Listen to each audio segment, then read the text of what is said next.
We have a Maytag Maxima direct drive model 5100 front load washing machine, and our main issue with it is we've been getting some really stinky clothes coming out of the washing machine. So I've got it all torn apart here, and it took me a little while to tear it apart to figure it out, and I could not find any videos. So I'm doing my first video on YouTube, and in order to get this machine apart, you start with the top panel, which I've got on the floor here. There are 3 screws in the back of the top panel. Most of the screws that I've encountered here are Torx or T15s and T20 size screws.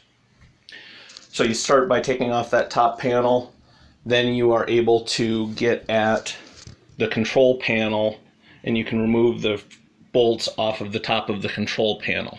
You have to get that top panel off. This does not just pop off. If you try popping it off, you will probably end up breaking some pieces, and if you listen closely, you can probably still hear a wife screaming in the background that she's mad that the washing machine has had a few pieces removed from it during this operation.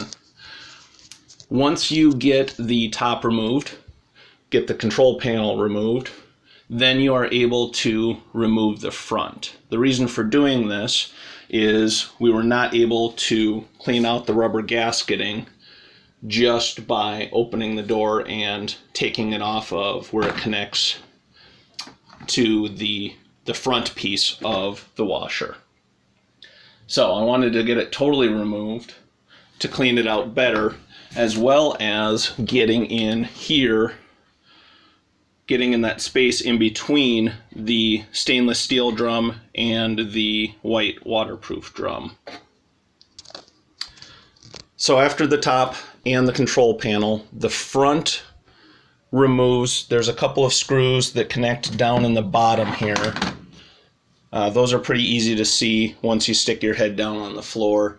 And then there's another screw or two up top. It's pretty clear once you get the control panel off.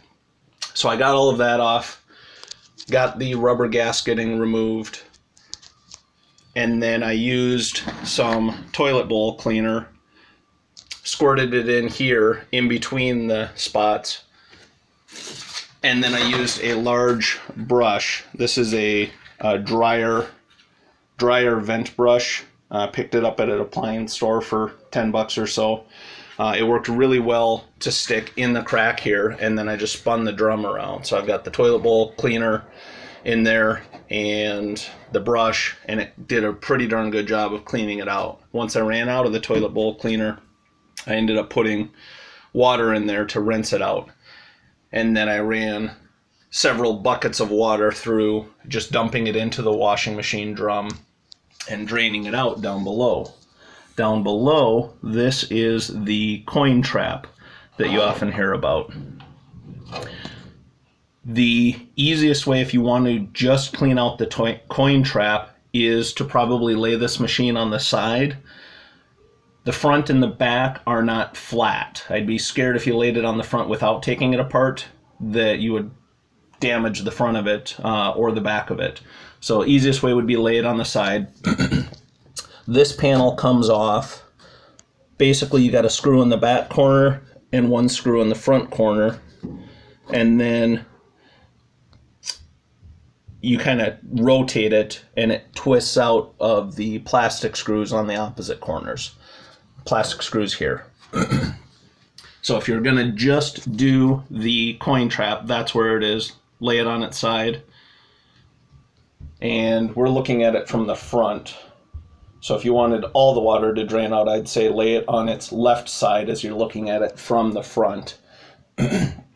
But that's what I used. I stuck a bucket under there and flushed the system out. I also did end up laying it down on its side because that thing was thoroughly nasty. This washing machine is 1.5 to 2 years old. We have not been using the Fresh washing machine cleaner tablets like it has been saying to, so that's probably part of our problem.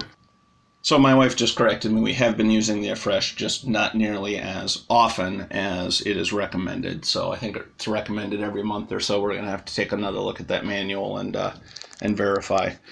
In addition to the Torx bit, drill bit adapters, one of the things that's been really handy during this operation is the hex head, which you can get, pick up a multi-bit attachment for like 15 bucks at Home Depot, and it's got most of the common sizes of the hex nut heads.